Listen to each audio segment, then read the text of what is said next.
So our office has this tradition where, every quarter, we host a potluck lunch in the break room.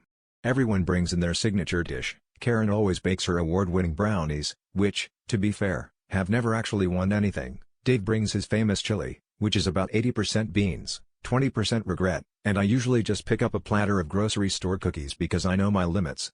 This time, though, my usually reserved coworker, Mark, strolls in carrying a massive bowl covered with tinfoil and a grin that can only be described as mildly unsettling.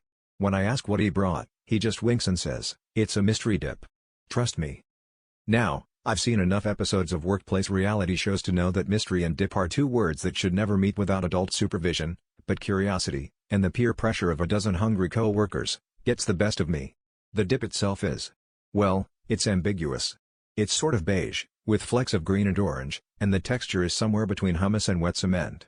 We all gather around, chips in hand, as Mark stands, arms crossed, watching us with the pride of a man who's just finished assembling IKEA furniture without leftover screws.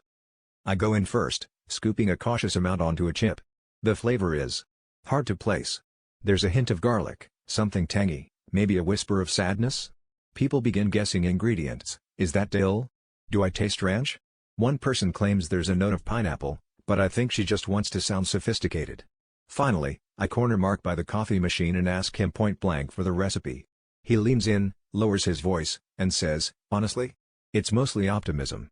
Before I can process that, he disappears into a meeting, leaving me with existential questions and a half-eaten plate of chips. By the end of lunch, everyone's speculating wildly, someone starts a betting pool, and HR gets involved when it's revealed the mystery dip has somehow become a catalyst for interdepartmental rivalry. Weeks later, Mark finally emails out the recipe. It's just one line: mix equal parts hope, leftover fridge contents, and season generously with blind faith. Serve with a side of questionable decision-making. So that's the story of how our team learned that, much like office morale, Mark's dip was mostly held together by optimism, and a pinch of mayonnaise.